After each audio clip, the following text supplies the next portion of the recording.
إن الحمد لله نحمده ونستعينه ونستغفره ونعوذ بالله من شرور أنفسنا ومن سيئات أعمالنا من يهده الله فلا مضل له ومن يضلله فلا هادي له وأشهد أن لا إله إلا الله وحده لا شريك له وأشهد أن محمدا عبده ورسوله يا أيها الذين آمنوا اتقوا الله حق تقاته ولا تموتن إلا وأنتم مسلمون يا أيها الناس اتقوا ربكم الذي خلقكم من نفس واحدة وخلق منها زوجها وبث منهما رجالا كثيرا ونساء واتقوا الله الذي تساءلون به والأرحام إن الله كان عليكم رقيبا يا أيها الذين آمنوا اتقوا الله وقولوا قولا سديدا يصلح لكم أعمالكم ويغفر لكم ذنوبكم ومن يطع الله ورسوله فقد فاز فوزا عظيما أما بعد فإن خير الحديث كتاب الله وخير الهدي هدي محمد صلى الله عليه وسلم وشر الأمور محدثاتها وكل محدثة بدعة وكل بدعة ضلالة وكل ضلالة في النار. أعوذ بالله السميع العليم من الشيطان الرجيم من همزه ونفخه ونفثه. بسم الله الرحمن الرحيم. ولتكملوا العدة ولتكبروا الله على ما هداكم ولعلكم تشكرون. برادران اسلام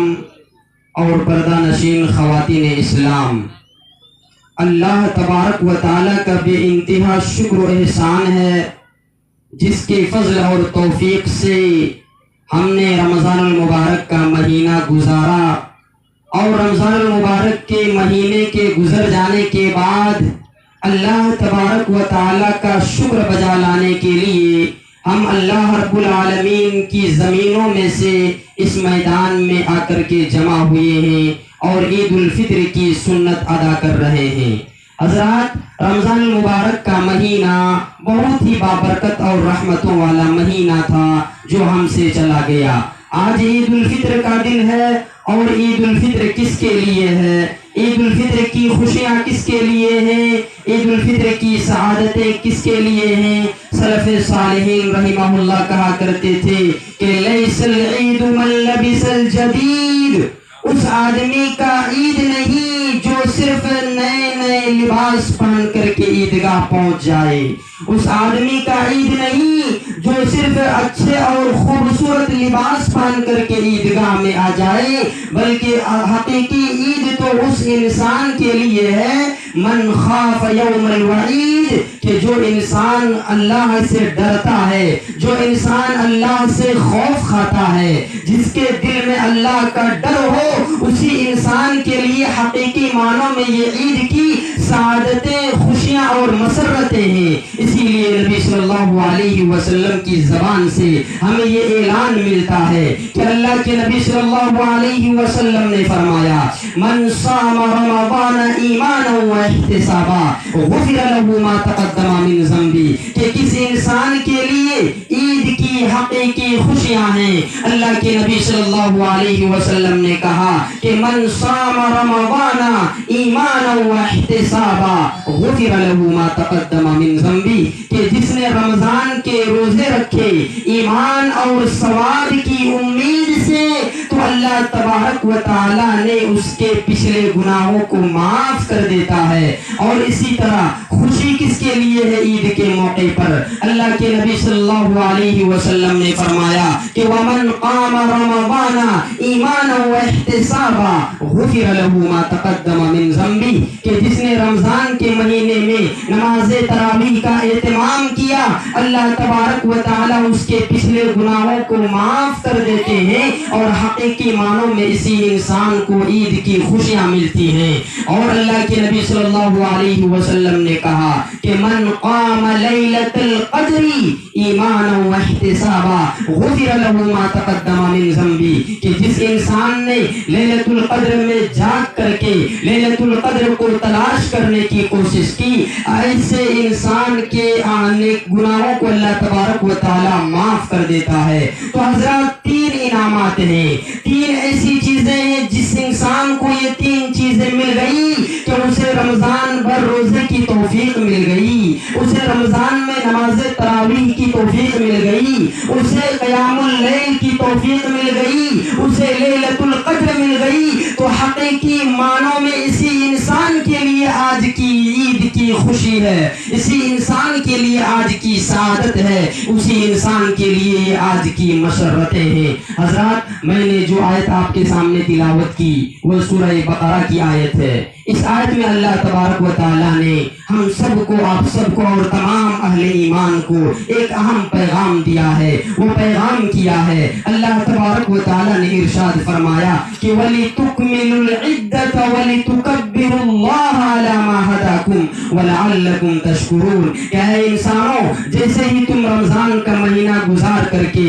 شوال کے مہینے میں داخل ہو جاؤ، جیسے ہی رمضان کے مہینے سے رخصت ہو کر کے تم شوال کے مہینے میں داخل ہو جاؤ، وَلِتُكْبِرُوا الْعِدَّةَ، کہ تم وَلِتُكْبِرُوا اللَّهَ عَلَى مَا هَدَاكُمْ، کہ اللہ تبارک و تعالیٰ نے جو توفیق دی ہے اس توفیق کے مطابق تم اللہ کی کبریائی بیان کرو، اللہ کی بڑائی بیان کرو، اللہ کی بزرگی بیان کرو۔ حضرات اللہ کی بڑائی، اللہ کی کبریائی، اللہ کی بزرگی ساری زمین میں اسی اللہ کے لیے ہے۔ قرآن نے کہا کہ وَلَهُ الْكِبْرِيَاءُ، کہ اسی کے لیے کبریائی ہے، فِي السَّمَاوَاتِ وَالْأَرْضِ، آسمان و زمین میں، آسمان و زمین میں اگر کسی کی کبریائی ہے تو وہ اللہ کی کبریائی ہے۔ آسمان و زمین میں اگر کسی کی بڑائی ہے تو وہ اللہ کی بڑائی ہے۔ آسمان و زمین میں اگر کسی کی شان ہے تو وہ اللہ کی شان ہے۔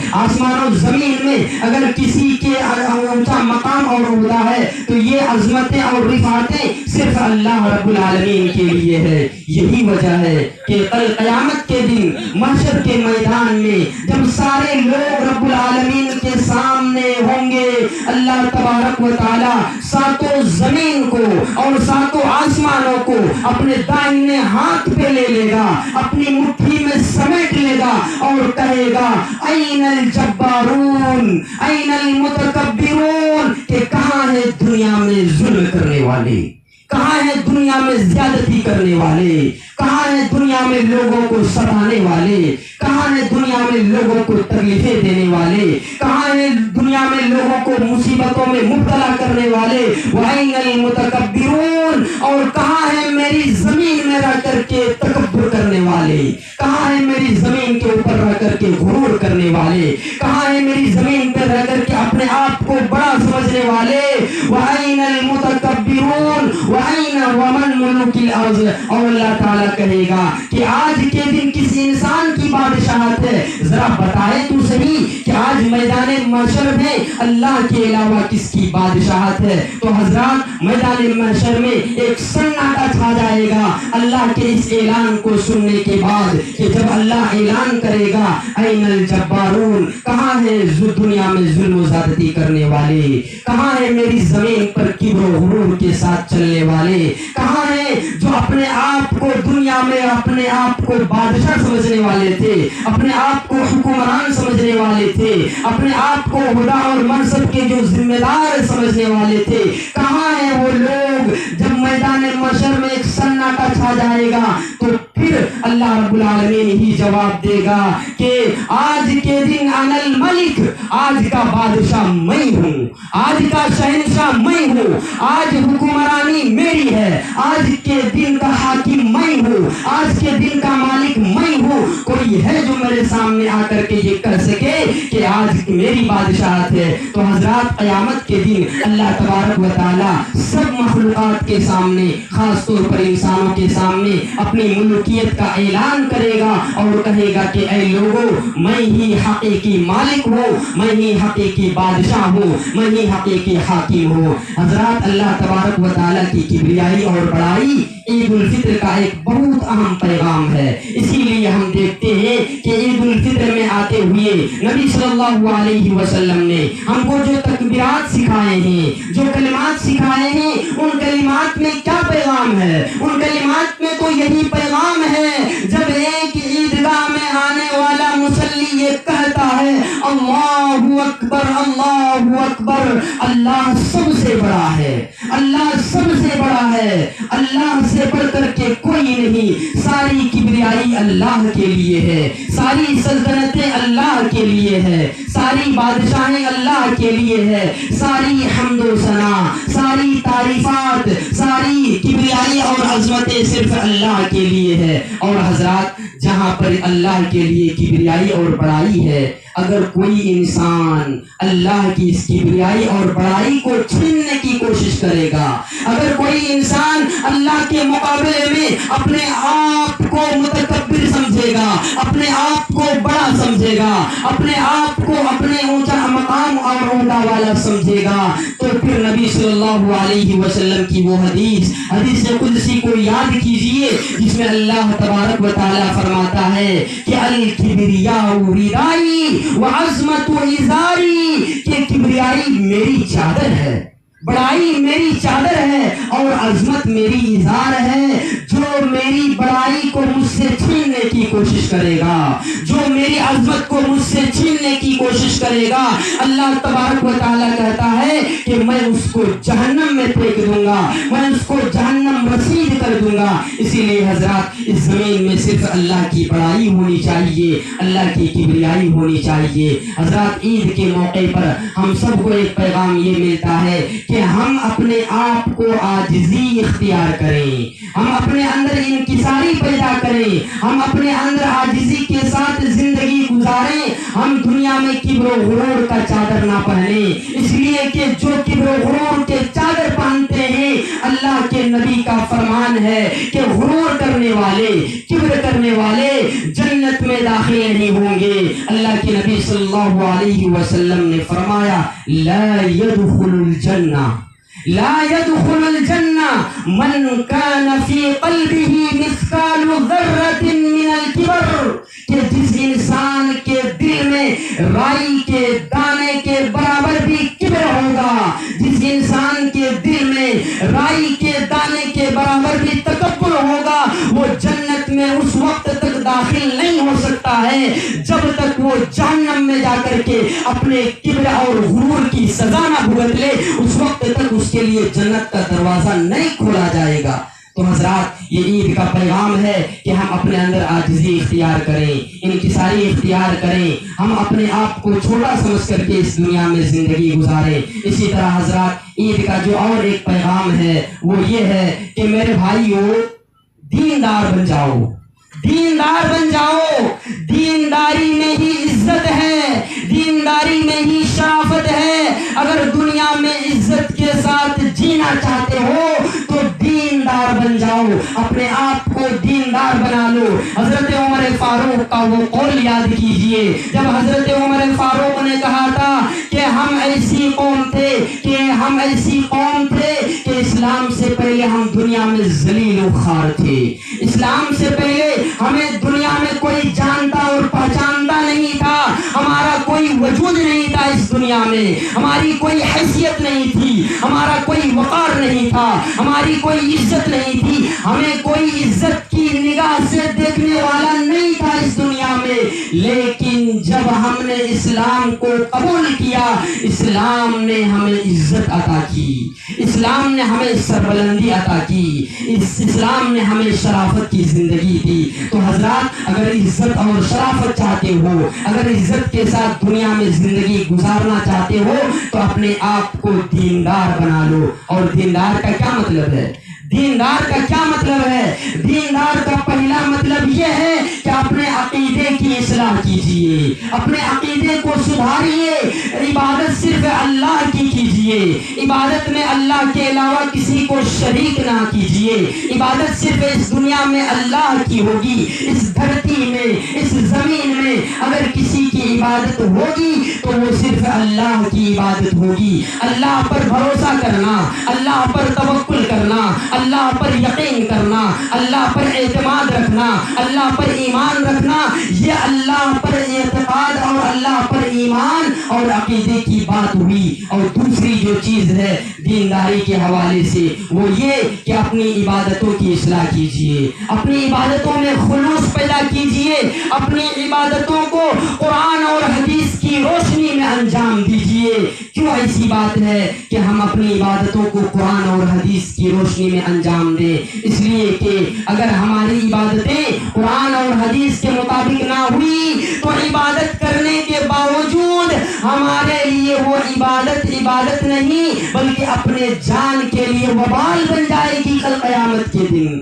اپنی جان کے لیے خطرہ بن جائے گی کل قیامت کے دن وہ عبادت جو عبادت قرآن اور حدیث کی روشنی میں نہیں۔ اور اسی طرح حضرات، دینداری کے سلسلے میں جو تیسری بات ہے وہ یہ کہ اپنے معاملات کو درست کیجیے، اپنے تعلقات کو درست کیجیے، اپنے رشتہ داروں کے ساتھ، اپنے ماں باپ کے ساتھ، اپنے بھائی بہن کے ساتھ، اپنے پڑوسی کے ساتھ، اپنے اعزاء و اقارب کے ساتھ حسن سلوک کیجیے، اچھا سلوک کیجیے، ان کے ساتھ نرمی کا مظاہرہ کیجیے، نرمی کے ساتھ پیش آئیے۔ دیکھیے، رمضان جہاں ہمیں عبادت کرنے کا سبق سکھاتا ہے، وہیں پر ہمیں یہ بھی سبق سکھاتا ہے کہ جہاں تم اللہ کی عبادت کر رہے ہو، وہیں پر اللہ کی مخلوق کو نہ بھولنا، وہیں پر اللہ کی مخلوق کو نہ بھولنا۔ رمضان کا اصل معنی دیکھا جائے تو یہی دو پیغام ہے کہ ایک اللہ کی عبادت اور دوسری اللہ کی مخلوق کے ساتھ ہمدردی۔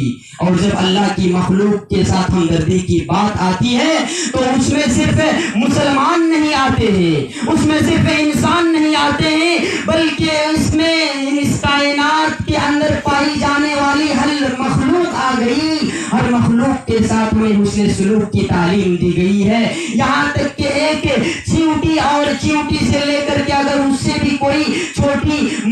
کیڑے مکوڑے ہیں، کوئی جانور ہیں، تو ہمیں اسلام نے ان کے ساتھ بھی حسن سلوک کی تعلیم دی ہے۔ اور یہی وجہ ہے کہ اللہ کے نبی صلی اللہ علیہ وسلم نے حسن سلوک پر ابھارتے ہوئے فرمایا، حسن سلوک پر ابھارتے ہوئے فرمایا کہ لا يحل لمسلم ان يهجر اخاه فوق 3 ليال۔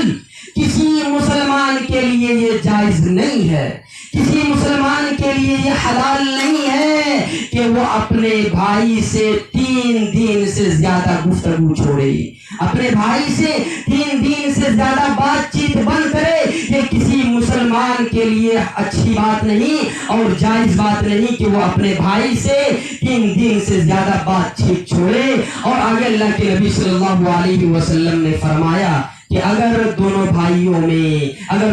مسلمان بھائیوں میں اختلافات آ جائیں، لڑائی جھگڑے ہو جائیں، تو ان دونوں بھائیوں میں سب سے بہترین بھائی وہ ہے، ان دونوں مسلمانوں میں سب سے بہترین مسلمان وہ ہے، ان دونوں بہنوں میں سب سے بہترین بہن وہ ہے جو آگے بڑھ کر کے سلام کر لے، دل سے لگا لے، گلے سے لگا لے اور کہے کہ آج کے بعد سے ہمارے دل میں تمہارے بارے میں جو اختلافات تھے، جو نفرتیں اور جو دشمنیاں تھی، آج ہم ان نفرتوں اور دشمنیوں کو اللہ کے لیے قربان کر رہے ہیں۔ اسی لیے اللہ کے نبی صلی اللہ علیہ وسلم نے کہا کہ فَيَعْرُزُ هَذَا وَيَعْرُزُ هَذَا۔ عام طور پر ہوتا یہ ہے کہ جب دو لوگوں میں اختلافات ہو جاتے ہیں، دو لوگوں میں دشمنیاں ہو جاتی ہیں، تو ہم کہتے ہیں کہ انہیں ہم نہ سلام نہیں کرتا، ہمیں کہیں کو سے سلام کرنا،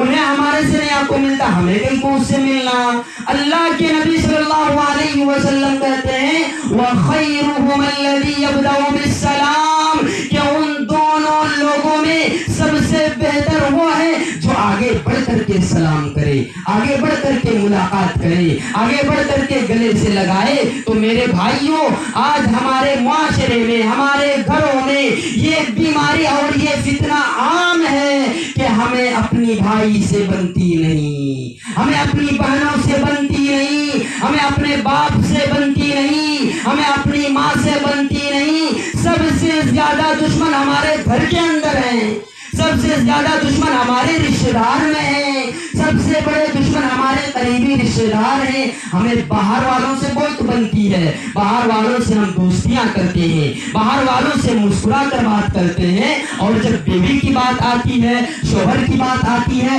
بھائی بہن کی بات آتی ہے تو غصے سے بات کرتے ہیں۔ ایسا نہیں ہونا چاہیے۔ اسلام نے جہاں تمام مخلوقات کے ساتھ حسن سلوک کی تعلیم دی ہے، وہیں پر سب سے پہلے اپنے والدین کے ساتھ حسن سلوک کا حکم دیا ہے کہ پہلے اپنے والدین تمہارے بہترین حسن سلوک کے حقدار ہیں۔ تو حضرات، ہمارے حسن سلوک کے ساری انسانیت حقدار ہے۔ ان میں سب سے پہلے ہمارے والدین ہیں، ہمارے ماں باپ ہیں، ہمارے بھائی بہن ہیں، ہمارے قریبی رشتہ دار ہیں۔ ان کے ساتھ ہمیں حسن سلوک کرنا چاہیے۔ اسی طریقے سے حضرات، یہ عید الفطر کا جو پیغام ہے وہ یہ بھی ہے کہ عید الفطر کے موقع پر ہم اپنے آپ کو یہ سمجھائیں اور نصیحت کریں کہ جس طرح ہماری پچھلی زندگی گزری ایک مہینہ،